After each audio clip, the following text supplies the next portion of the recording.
ready for reassembly. Everything cleaned up pretty well. Got all our parts laid out. And did a 80-20 job cleaning up this casting. Not a whole lot of the original paint survived. This blue paint that came on it is not quite the same color as the lathe, but I think it was at the time it left the factory. And it's quite a thick kind of filler paint, kind of like what's on the lathe, and it's chipping off the primer on here. It's doing the same thing on the lathe as well. I looked over the parts as I was cleaning them. Didn't find any real issues.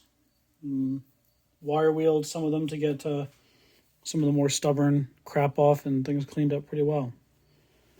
This isn't a restoration, otherwise I would probably sandblast and clean this up for paint, but that's not what we're here for. So, going to put this together. So I think what that means is plunger first.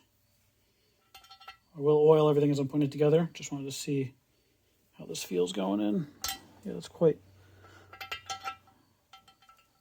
a snug fit.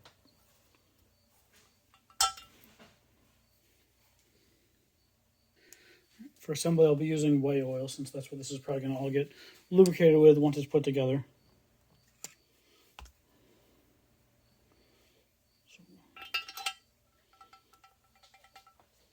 Don't remember this being so stubborn coming out.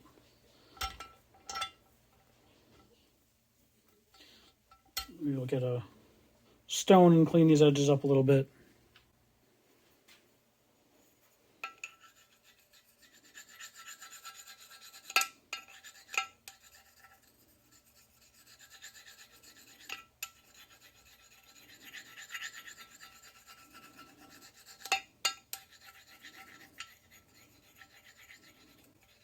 It does feel like it's biting just a little at the top edge.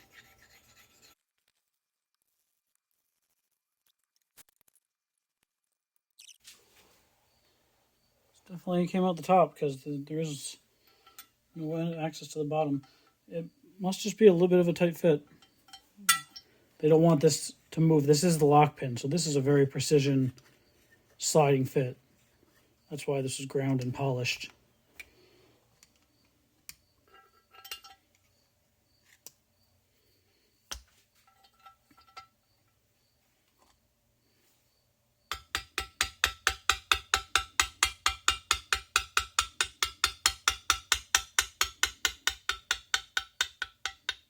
There we go. Probably could have just done that, but it did feel like there was a little bit of a burr on the top edge of that. Oh yeah, that moves real nice now. So that'll pop back up later when we put the spring in the bottom.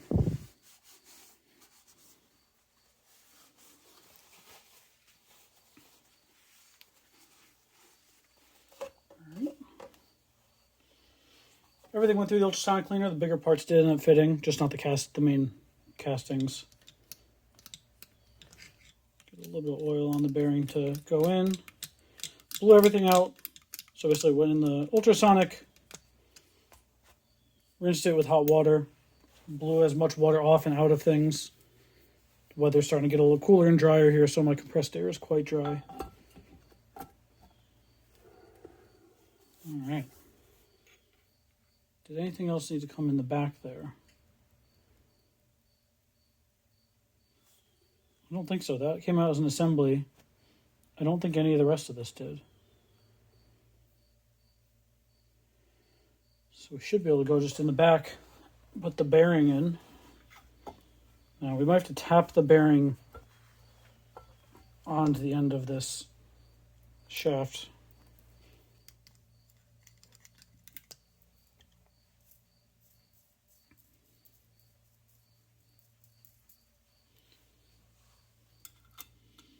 I don't really want to use that cap plate to draw it on. I'm afraid of ripping the threads out of the end of the shaft here.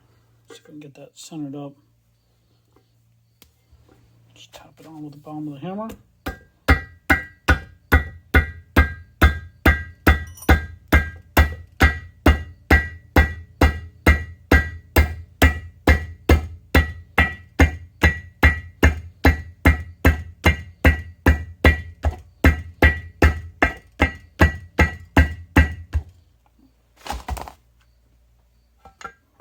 halfway on.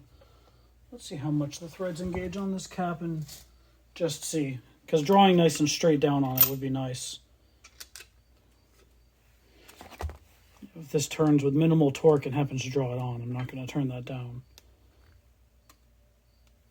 Maybe I'll oil those threads to help a little bit.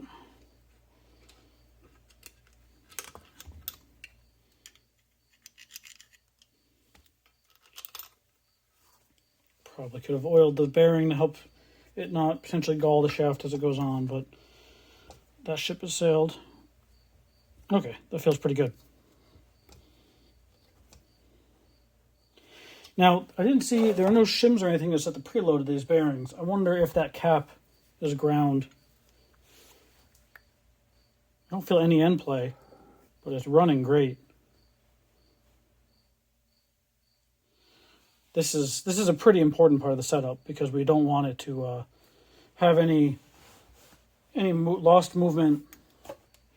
It's going to be locked by the pin, but it could still rock, especially side to side. If the pin is acting as a third point, and so the first 2 points of support are the sides of the bearings, and if the lock pin acts as the third, it's mainly going to be able to tilt side to side. I'm going to grab an indicator. Let's just see if we can measure. I'll probably stick the indicator to the side of the housing here, and then we'll see if this has any side play in it, and whether that tightening that screw anymore makes a difference. Got an indicator set up on here. Just going to try rocking this side to side without moving the... if I move the housing on the table, I don't get any movement. So this is on here pretty good. If I turn it, I get a little bit of movement because the outside of this is not a precision surface. So I'm trying to rock it without turning it.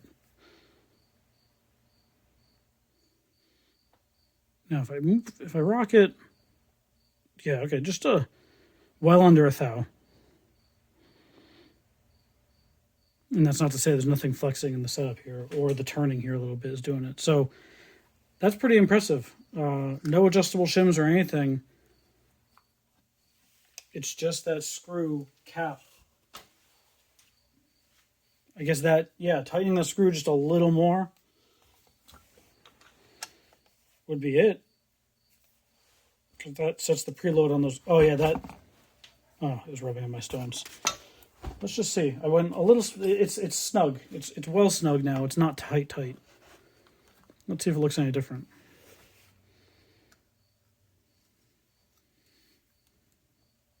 Oh yeah, that improved it noticeably. We'll leave it there. That is a very important aspect. Let me see if I can do front back as well. There's not a machine surface on the front of this. See if I can swing this a little more to the front, get a somewhat of a measurement of the front and back, because this is where the direction that the cutting forces will be, for the most part. It's pushing back and up on the front of this. And I got nothing there. That's really good. So I think we got a good amount of preload in those bearings.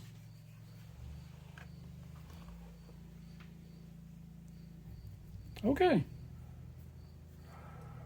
Sounds good. It's not silent, probably because of that spot in the top bearing race that we saw. But I'm happy with that. That means this should be able to run pretty well. There's no adjustment. The only other thing would be if these ways are worn. And you can see there is, I don't know if these were ground just on these two surfaces, but I see fishtails in here, like the whole thing was scraped in. So this has seen some miles on it. If this has uneven wear front to back, there's not a way to compensate for that without something more substantial being done. But as far as any wear side to side, we do have those adjustments in how this sits on how the lower slide sits on the plate. So this thing should be pretty repeatable. That's good. That's as specific as I need to be. That's good enough for my usage. While we have this flipped over, I'll put the spring and pin back in the bottom. Put some oil on this. This gets oiled from the oiler on the top.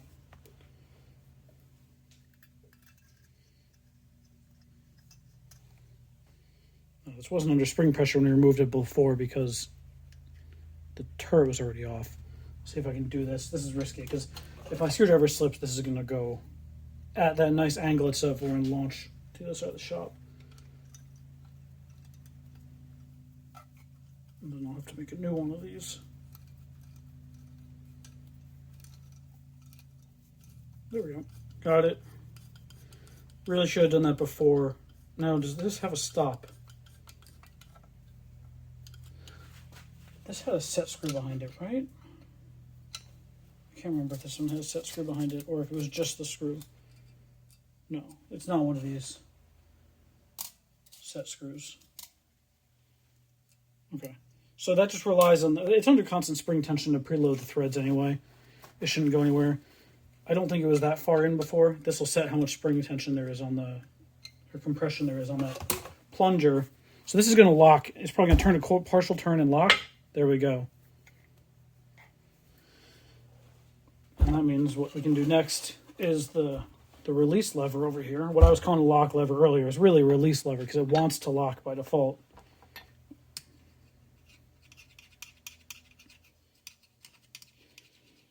Some of these parts could potentially stand to be greased if they're not going to get oiled later. In the home shop here, if at home, it's really not going to make much of a difference to me. I can always pull this back out pretty easily and grease it in the future if I change my mind. A little bit later, I may prefer to grease some of the sliding pieces inside. I think in a production environment, you probably want them dry or oiled. They were all dry when I took this apart, like the helix on this thing. That's probably the best case in production because I think there shouldn't be a path for chips to get inside this. So I think it ideally would be greased. That's what I'm going to do. There's no path to oil it. There are no oilers, and that's not an easy thing to access in normal use. So I don't think I don't think it should be left dry, even if there was an argument for that on day one. Figuring out which set screw came from here. I think this is the one that had two. There was the toothed one. The name is escaping me for what that is. No, because this shouldn't be this one. Yeah, okay. Because this retains this. It's not biting with the front of it. The sides are retaining it. And then the second one is a lock for it. So this will go in. And then the next one will come behind it and lock on the back one to hold it in place.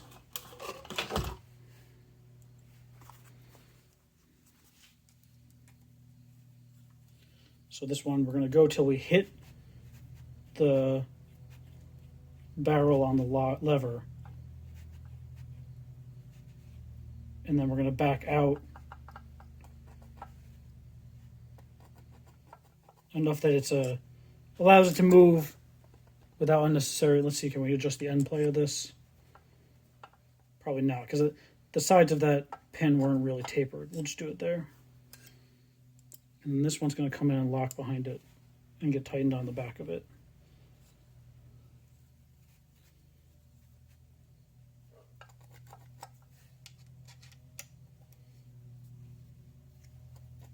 Okay, so that went a little too far. It turned the inner one as it was tightening. So I'm going to pull the inner one out like half a turn. Maybe a little more.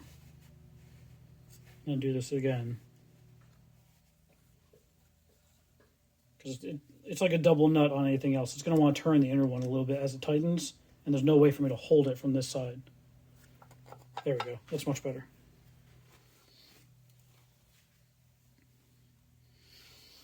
All right, what other pieces do we have? We have a couple of these set screws. I have to remember what these are for. Or go back and check the video.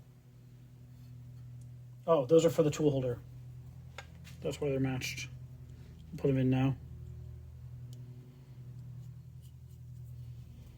I didn't remember any other set screws going into the main body of this. Well, we got this turned up. We'll put the pinion on. I'm going to put a little bit of grease on the back of this so it doesn't, and maybe around the side so it doesn't rust and seize on. Just just a habit. Not, I mean, I did oil lightly all the machine surfaces on here, but it's a habit of mine to just not put bare metal on bare metal when I'm putting something together. Just a light bit of grease. I'll wipe the excess off after I put it on.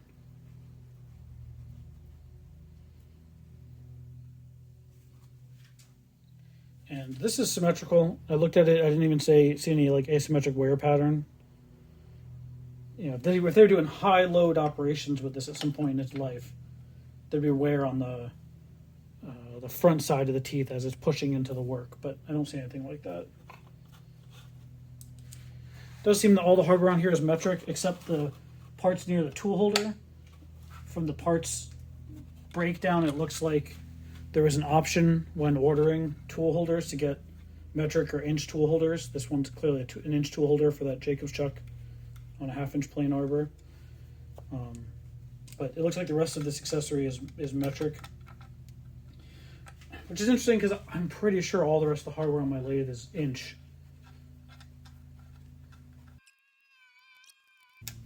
Now the pinion will probably get oil from the oiler on the slide, and then that'll eventually wick onto the pinion and onto the rack. So I'm not going to grease this. I will oil this. I expect most of this to drip off right now, but I don't want to forget later to oil this just a little bit. This will also get some oil wicked onto it from the, I wish I had a brush for that.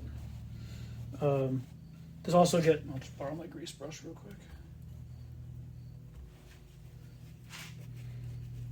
Oil from the ways will wick down onto the side of the pinion and into the teeth as well.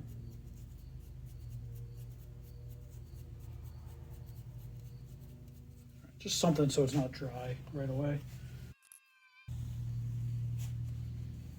All right, I think we're on to the major parts inside now.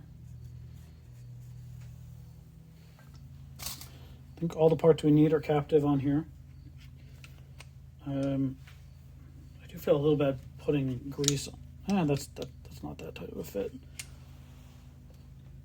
Like I said, I just don't see any way that oil would get on these parts. And there's no way that chips can get into this cavity. So I'm going to put a thin coating of this high temp grease that I just use for assembling various mechanisms like this on all the sliding pieces of this. The pinion probably gets oil. I'll come back to that and oil that.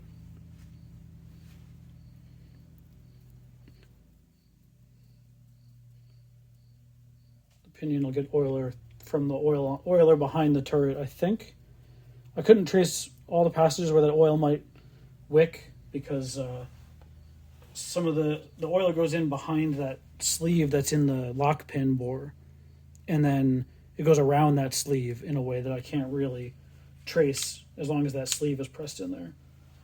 Some oil and grease in behind this too. I'm usually pretty conscientious about using oil in places where it should be oiled and grease where it should be greased.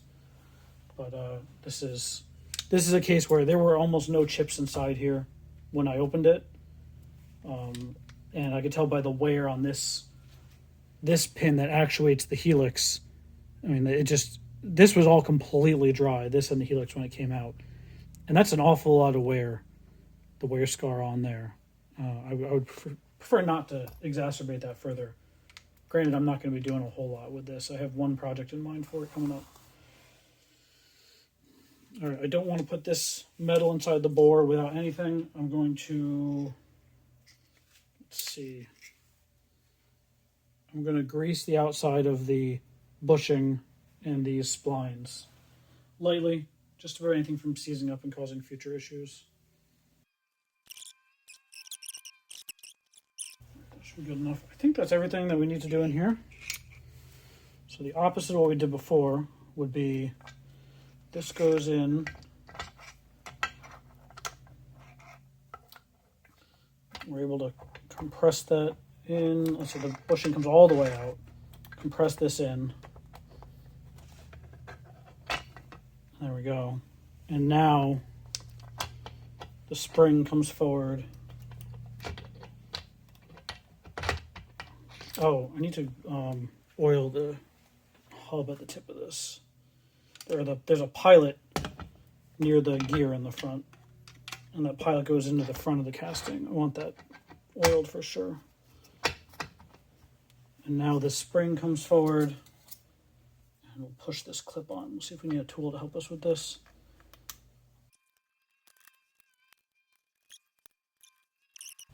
Remember, we did need to tap this bushing back little by little.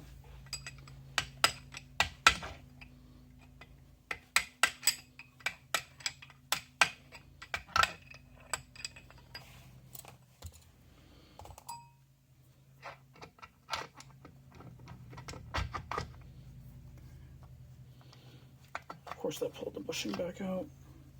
So bushing, I should have started on its splines. I guess I couldn't have before. So I'll reposition. So I'm holding the shaft from the back. What happened is, as I tried to push the bushing back, it took the shaft with it because it wasn't splined in. I guess that bushing does turn. I don't know why I was thinking it doesn't turn in the housing. It absolutely does. It turns with those screws. That's why greasing it was even a better idea. Okay, there we go. So I shouldn't have to tap it. There it goes. It just had to get started on the spline. So now this nut goes on.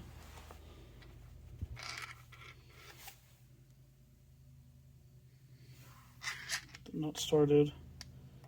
I think it's really clever how they, and that sets the preload so that there's no forward and backlash in the whole shaft. That's really clever. That's clever, plus the fact that the 5 stop bolts that come from the back, they act as the lock for that nut, so that nut can't come off. There's 10 positions. It's probably 10 per round, 10 or 11, so that you can eliminate backlash in the whole mechanism. So let me clean my hands off. Let's give this a dry run. We should be able to rotate this now and kind of see the mechanisms work right. I'm trying to think of where in this stack up we would feel if there's any lash axial play in that shaft.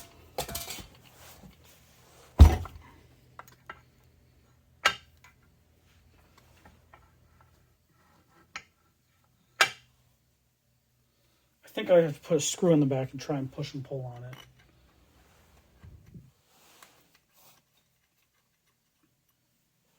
Of course, the screw is a pretty loose fit. Let me put a jam nut on. I'll actually snug it on, that way I can push and pull. And I won't just be feeling play in these threads.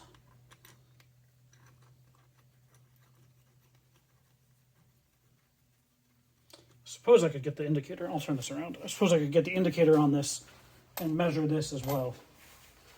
See if there's any measurable axial play in this whole setup, and that'll tell me whether or not to go into their position. All right, snug this up.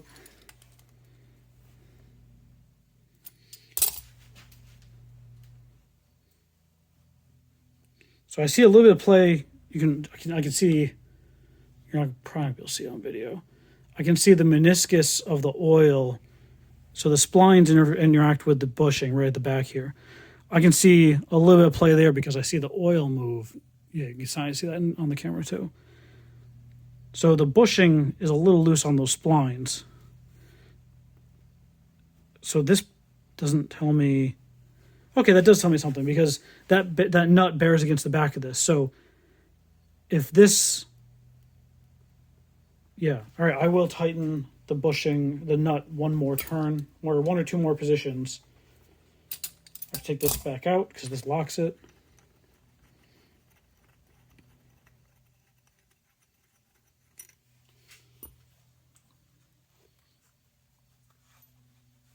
So we will tighten that. Now I wonder, it's not possible for it to go too tight, I don't think, because we want that to be, the only time it would be too tight is if we feel undue resistance trying to get the whole thing to turn because it's pushing so hard up into the casting at the front. So in the absence of that, I just tapped it snug.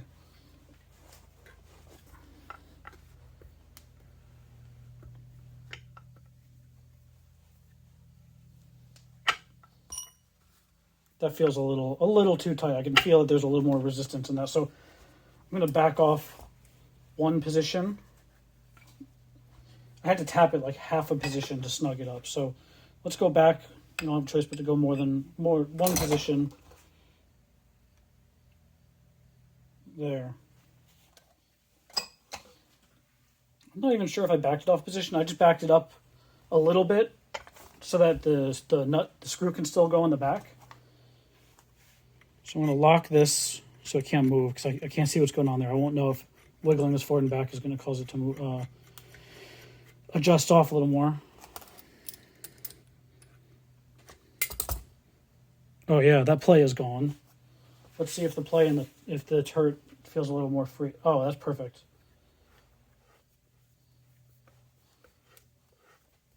It's got one slightly snug part right there. So there's uneven wear in something. Or it might be... No. I think that's pretty good. I can't really measure axial play in here because if I pull on this bushing, it's not actually pulling on the shaft. I mean, it must be, but we'll run the rest of these in.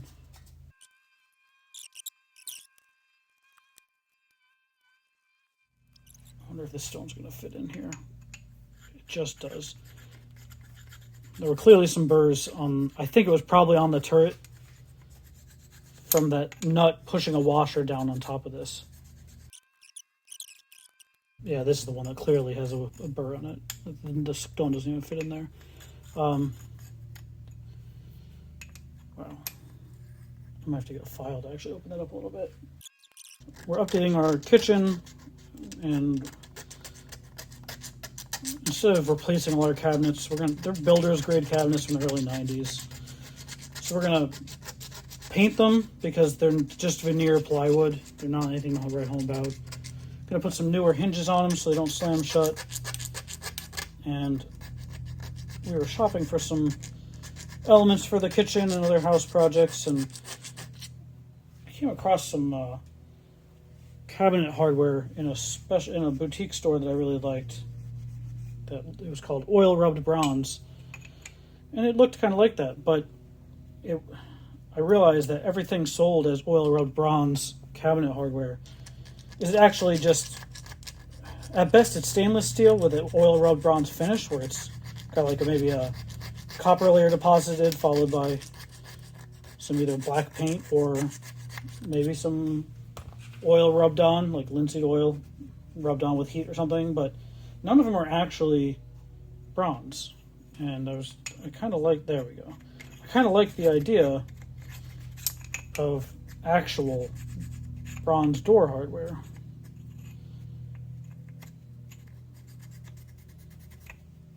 Wonder if this is where, maybe when it got dropped, this side also, it got dropped and then this side hit as well. I can't think of a good reason why this is so burred compared to the other ones. But so I want to make bronze drawer pulls and oil them. Do actual like oiled finished or maybe plain finished or waxed. I don't know. But the thing is, that's a lot of pieces. Figure the handle itself is 6 or 8 inches long if we want to go for a longer style look. And then 2 standoffs coped so that the round bar can sit in it. Grooves maybe for decoration. Plus you've got a thread drill or ream the standoffs to take a screw that can hold the handle on. Facing the end. Maybe chamfering or putting a radius on. It's a lot of operations. It's not a big kitchen at all, and it's not very fancy or anything, but 7 or 8 cabinets, a bunch of drawers and lower cabinets. Next thing you know, you're looking at 25 or 28 pulls and handles needed, plus 2 standoffs each. You're talking about basically 60 pieces with 5-10 operations. Yeah, call it an average of 5 operations per piece. that turns into 300 operations real fast. So as many of them that I can make into tailstock operations, I can use this for. You know, even facing the end of the bar, I don't know if I can chuck an end mill up or just make a specialty single point, or I guess it would be a form tool that I can push in with the tailstock with minimum stick out if this is rigid enough and repeatable enough. If I can make a bunch of them into tailstock operations, then this thing's going to be super handy. That's the theory. All right, so now we'll oil these cams up. It's a lot like the cam pins on a cam lock lathe chuck. I think these are smaller than any of those, though. These are 1/2 inch at most. I think the smallest cam lock lathe spindle is what I have on the Chipmaster, which is a D13, and those are 9/16 diameter pins. Maybe some woodworking equipment uses cam lock and has something smaller.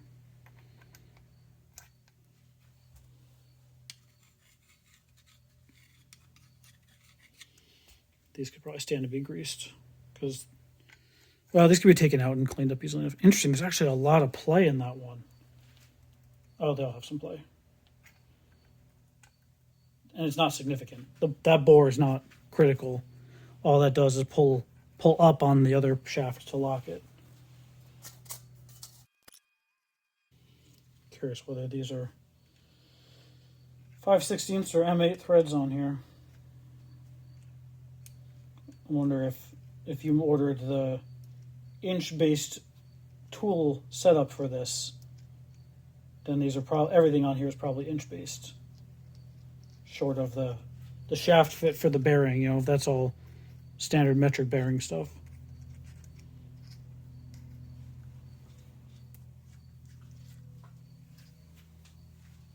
Well, I can't help but be curious. So here's a 5/16 nut and an M8 nut. And I want to measure and see what these are. Just to know.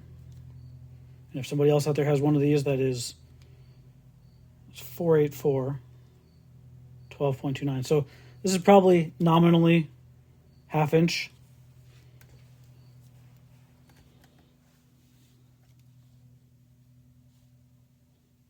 $4.98. Yeah, so this is probably nominally 1/2 inch, which means that this whole unit, the whole turret, is probably orderable for a different torrent. Yeah, here the parts actually kind of indicate that the turret with the bushes. So the turret and the bushes, the tool holders. Well, the stud nut are their own parts. I don't know what to make of it. This is 750, so yeah, this is 3/4. This is the back of the tool holder, and then this bore is 1/2 inch. Yep. So if we try this, I said this is 5/16 on the bottom, I think.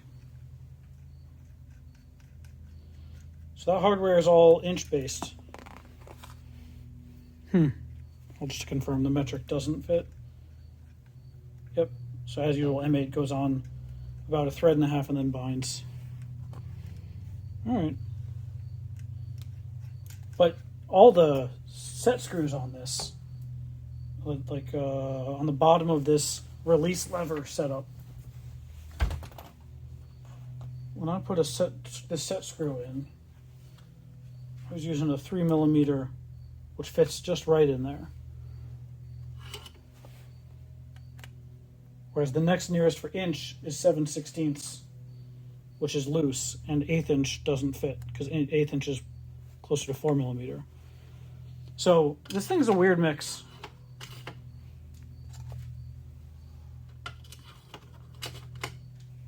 The base hardware seems to be metric. The set screws on everything seem to be metric. But let's check one of these stop screws. I wonder if this is M8 or 5/16.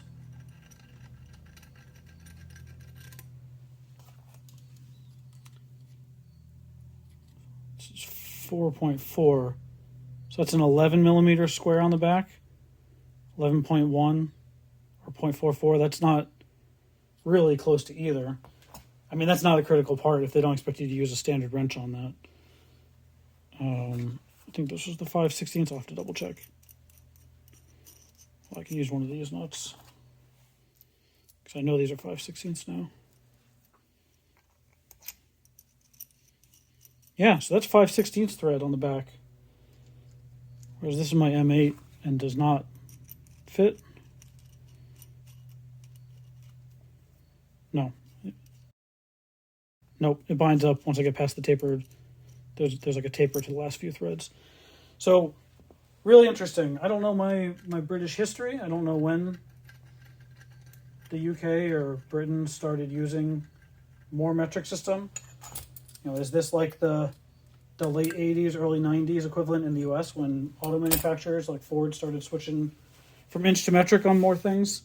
And you find, but you know, you can find different subsystems on different vehicles that have both in different places. You know, maybe that's what this lathe or this accessory is. If this was from the mid 70s, like I think that lathe is, I don't know, maybe somebody else would know that. Oh yeah, that's when a lot of industrial manufacturing and design started to transition, and you would end up with weird halvesies, like maybe what this is. That's it for the assembly of this. That actually went a little faster. This thing's less complicated than I thought, partially because that center shaft has everything pinned on and captive. So I'm going to reposition here, clear the decks a little bit so I don't knock stuff off, and we'll put the big parts together to get a working accessory out of this. All right, on the final assembly. Get a clean towel, wipe these ways off one more time. We'll oil them. This video is probably end up being quite a bit longer than I expected. And so if I do a video on setting this up and using it in the lathe and then aligning it, that's going to be at least one separate video. That feels good. Of course, the one part I didn't clean up is the handle. I'm just going to put it on, I'll clean it later. Clean the balls, I took the plastic balls off the end and threw them in the ultrasonic cleaner with the first round of small parts earlier, but of course I didn't clean the actual handle up. Okay. Give this a liberal coating of whey oil. So I remember I was a little confused taking this apart about what held this on, what the stops were that kept it from coming off during normal operation. And I think my conclusion ended up being that I was confused by a combination of two things. One was it was a little tight with junk as it got towards the back of the action. I think it came off the back. So I'm going to turn this around. And the second one was I was switching between taking this pin that actuates the helix out versus leaving it in. And this, I think, is ultimately what keeps it from traveling on or off, because on the back side of this, there's no way for that to make it. That's going to be captive inside this cavity. So that's ultimately what stops it. A little surprised we don't see any witness marks on here from it crashing into there. Maybe just a little bit of a surface finish deviation there. I don't know. But that must be something that retains it. Yeah, I picked up a bunch of these paint chips from the bench. Every time I touch this, some of those paint chips come off. I actually got to blow some of these out of the... I blew air through all the oilers. I don't know if there was definitely a spring behind the ball on some of those, but one or two of the balls doesn't want to come back forward. But the oiler passages all seem to be cleaned out. I went through one by one and blew air through, made sure that, and then I blocked off the other parts of the oil passages, made sure air was kind of coming out through all of them. So all the oil passages should be unblocked.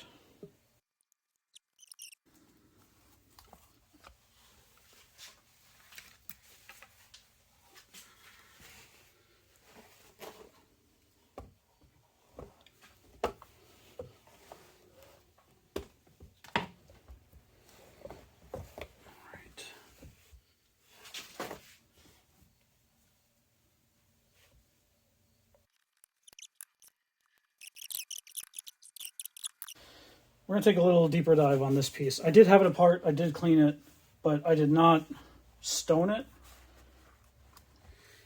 All right, so the deal with this,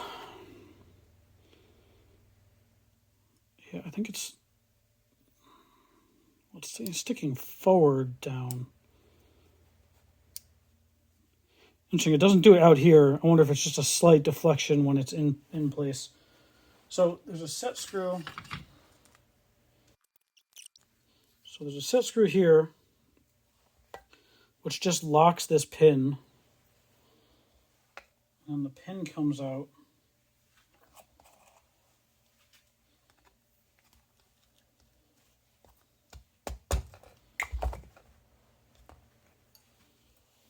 So now I've got a torsion spring,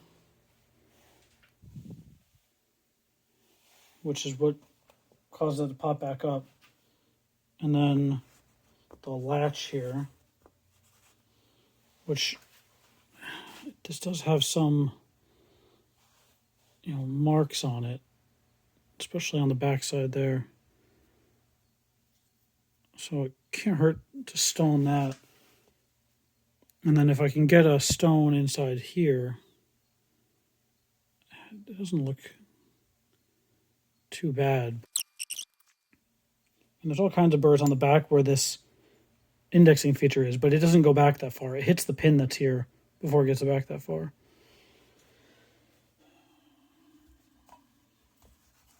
Some oil off of this. There's nothing catching on that stone. Maybe just barely on that side.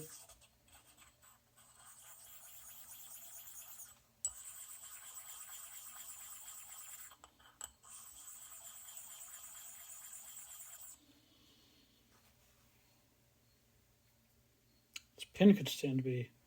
Oh, that's the wrong pin. That's not the one that matters. This pin acts as the hinge. I don't see anything wrong with that. I'll just make sure that there's no junk on it when it goes back together.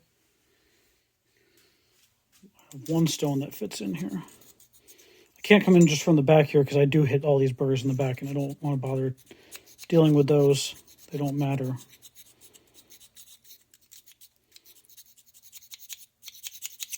It feels fine. I don't feel anything over here either.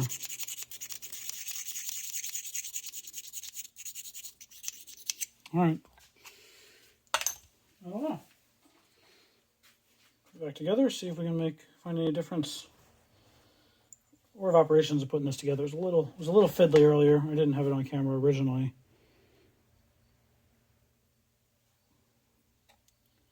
So the catch has to go in, and it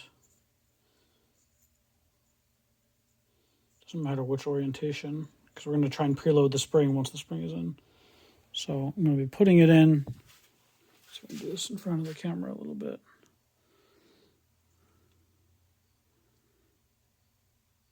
Put that in. Then drop the spring in. And then the fiddly part is trying to see where the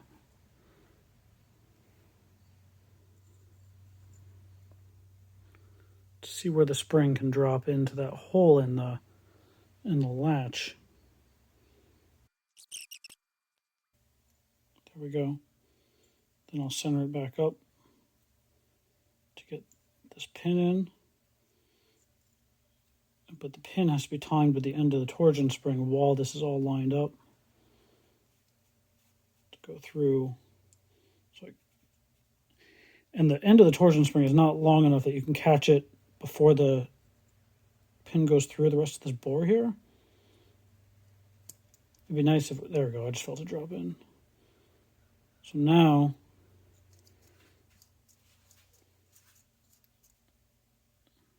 it can get hit this way, pop back up, and it'll stop against the indexing pin that goes in the back here. So timing it like 45 degrees back there seems to be good. Interesting, it's sticking again. Only when it goes all the way in. That tells me there's something about the pin that's doing that. So we gotta take a closer look again. See if I can leave the spring in there. No, it already popped out. So let me put it back. So it's only when the pin is all the way in that's binding. Maybe we'll have to hit it with a stone just to see if there's any. If there's something I can't see. It does feel like a little something is catching. I'm going to turn this against the stone.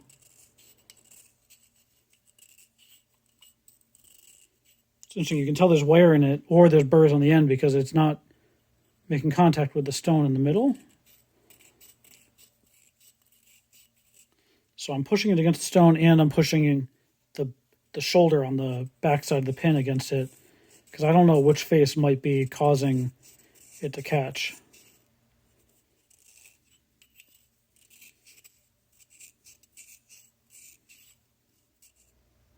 All right, well, my camera shut off because it was getting too hot. I think I found the issue is I was just overdriving this pin in. I put it back together and it was still sticking. And it was sticking when I first took it apart, but I think that was for different reasons. This pin, I just didn't drive it in quite all the way, and now this is moving good.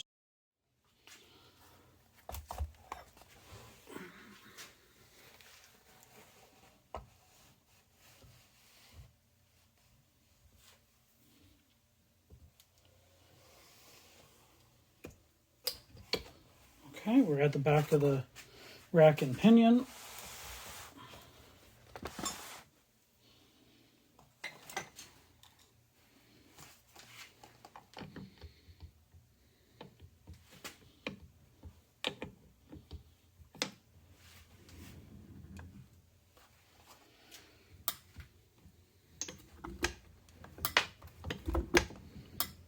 Let's see, why is that not doing the thing? Because I didn't put the pin in. That's right. We need that pin from the bottom to actually actuate the whole system. So I'm going to leave the handle off because I'm going to turn this over a couple more times still. But we saw that the release lever was moving down automatically, which is good. I'm going to put the gib in first.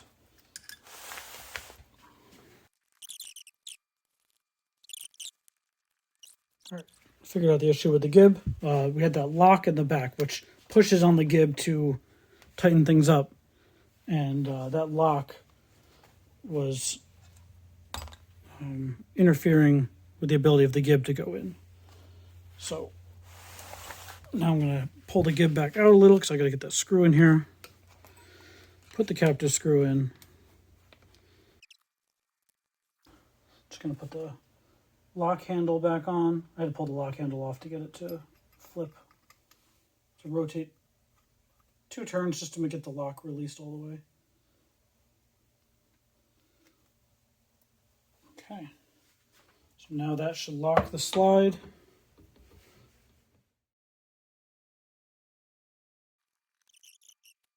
So that should be locked, and it's not. All right, I might have to look at that a little later, see what the deal is with lock. But let's get this pin in the bottom before I run out of memory on the phone. Kind of see the whole thing work for a minute. I'm not going to bother putting the pieces back on the bottom to clamp the ways until I'm ready to put this on the machine. But functionally, we are very close.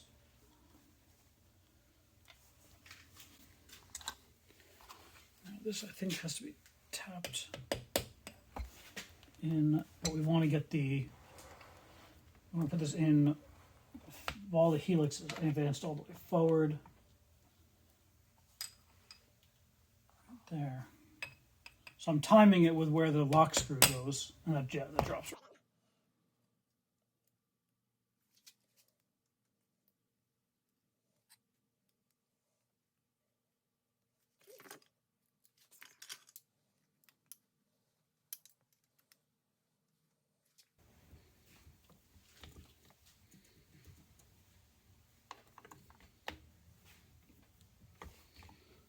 Advancing. I must have missed something inside the mechanism. We're going to have to take another look at this. Well, I believe it's the timing. This shaft has its pinion gear that goes in and interacts with the gear on the turret assembly. The timing is important because this helix needs to be in the right place to pick up the pin as it's traveling. As the slide's coming back, the top slide's coming back, the pin is effectively moving forward.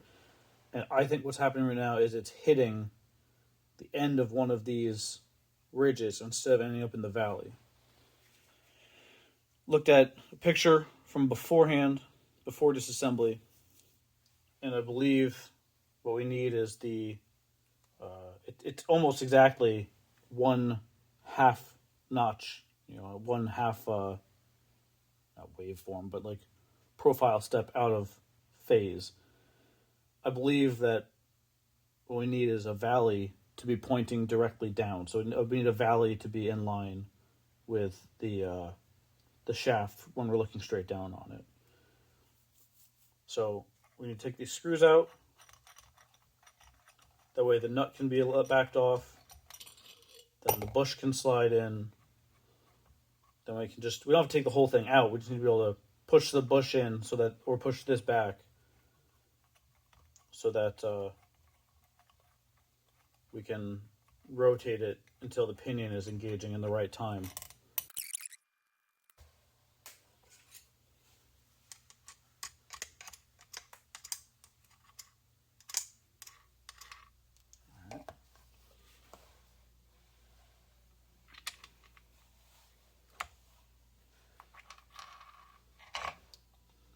So it is a spiral, so we'll go a little ahead. So that's probably a tooth off.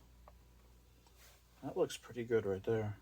I think what did us in, now that I'm doing this again, I remember I was trying to fuss with this to get the spline started in the back. And at that point, this was pulling out the front and back. I never paid attention to the timing of that in the first place. So I definitely would have messed it up. But then even if I had, I had to pay attention to how this spline was lined up in the back.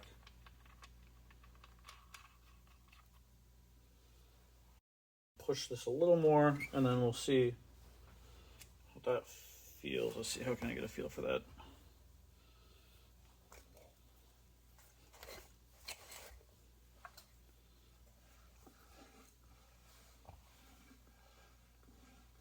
I think that's pretty good.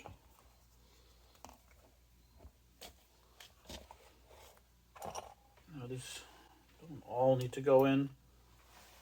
I think how these stop screws work is they're just going to hit the pin popping up. I think they just hit the pin and keep it from coming too far forward. They're just depth stops for the tools so that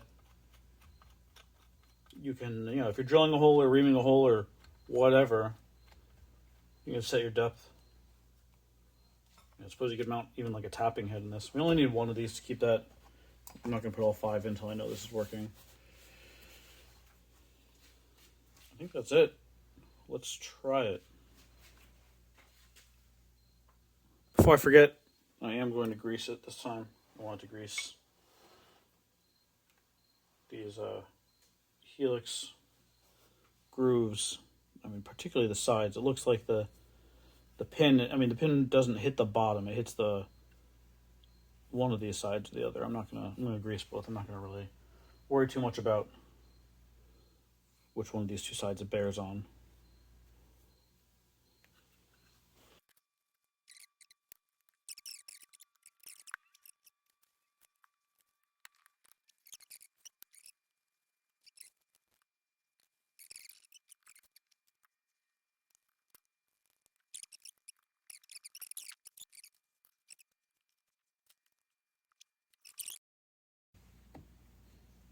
There's forward to the stop. Not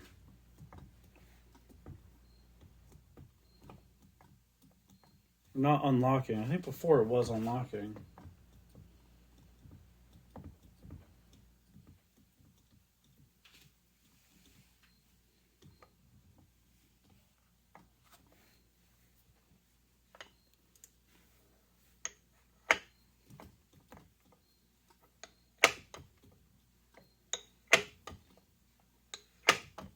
Yeah, it's the same in every position. Wish there was a way to see inside there. All right, I got it working. It was 2 different issues that had slightly different symptoms. So that's all the way forward on that tool. Back, turns, it locks as it hits the back. So going forward, it's just traveling. There's no turning. It stops rotation. So it unlocks on the way back, turns, and then right as it hits the back of the travel, this locks in and you can see the lever pop up. That's the correct behavior.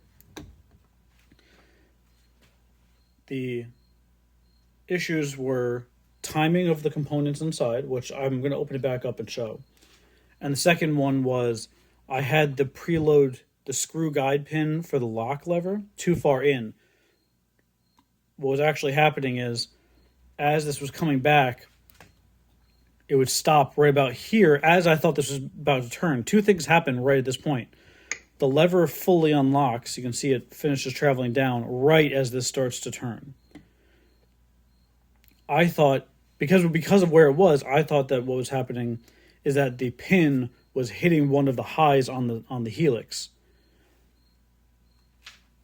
I ruled that out eventually because then I started rotating this by hand and saying, okay, well, at some point I should be able to find a place where this drops into a helix, and with my hand on the handle, I should be able to turn this slowly and eventually pull it back.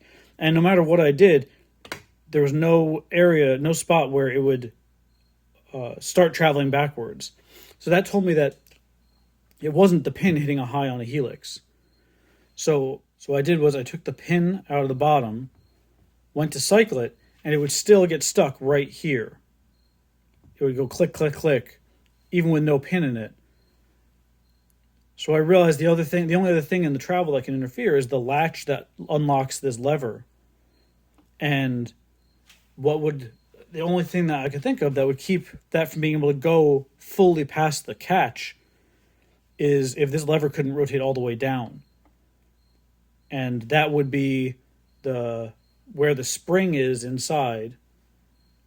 The lever is, let's say, traveling this way in that slot or whatever, in that axis of movement. And if that either fully compresses the spring and bottoms out, or if that actually hits, the guide pin for the spring in the middle of there, that would certainly cause what we were seeing. So I'm going to go ahead and turn this back over, open it up, and talk about the timing a little bit. All right, there are 2 components to the timing. One is when you're putting this shaft assembly back in, it needs to be timed to the turret position. For me, and I was thinking in the factory, how would they have references on this? What can they look at to get an idea of where they're at in their timing options? So I was looking for landmarks on the shaft and landmarks on the turret. The landmark on the turret is having it locked in to a tool position. In this case, I have it locked in at tool position 1. Then I looked at what we have in here. On this shaft, there's the cross pin right here that has that half of the ratchet mechanism. I figured, so that gave me something to watch. And then I knew that as the pin is effectively traveling forwards in here, it needs to hit right on the center of one of those valleys in the helix there. So looking at it from the back, that's going to go straight into that valley. With the turret in tool position 1, that seems to be straight up and down when that pin is over there. Now, if there's an odd number of teeth on the pawl, then there's probably 2 or 3 different positions that one of these pin ends can end up in. So if the pin doesn't end up there, it's going to be somewhere else, which means you're about 180 degrees away from where you need to be. So you rotate the shaft. I found this not quite by trial and error, but by trying to see what position of indexing the pinion on the turret gave me a helix position that was straight up and down. The second aspect of timing is less critical, but it's to make sure that the tool stops work correctly. You can see the tool stops the bushing, they're marked 1 through 5. So in order to have them line up with the correct tool that's locked in and on the turret, this also needs to be, if you can see, there's the valley and the casting here. So we've got the low spot, it's upside down. So the low spot in the casting is here. You need the tool stop screw that is locked down the turret to be at its lowest position here. And that's because the screw bears against the pin that's sticking up from the lower portions of the unit. There's a lot of fine teeth on the spline here, so you can get that pretty close. And to the other issue was I needed to back this screw out. I remembered the screw out here.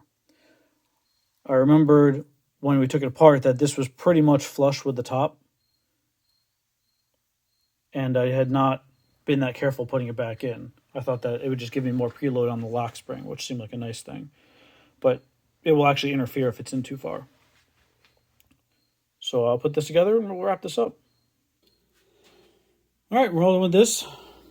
It's ready for being put on the lathe and getting aligned. That'll be probably a separate video.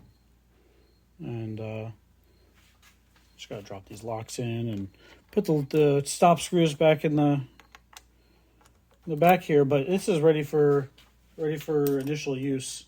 This ended up being more of a challenge than I expected, and not for the reasons I expected. I figured I would end up taking too much of it apart at once and having something come up at work or at home that kept me from coming back to it right away, and then not being able to put it back together, at least with the parts diagram that I have, which is not exactly this revision of this accessory. I wasn't expecting the timing of all that to be critical. I definitely should have. I should have thought about the theory of operation more as this was coming apart. I could have taken note of some landmarks on that shaft for how the timing would go back together. But I learned a lot more this way as these things happen. You learn from the mistakes and the challenges. You don't learn when everything's easy. So that's all for this one. And the next video will probably be this going back on the lathe, figuring out how I want to do effectively a tailstock alignment for it. And yeah, thanks for coming along for the challenges here.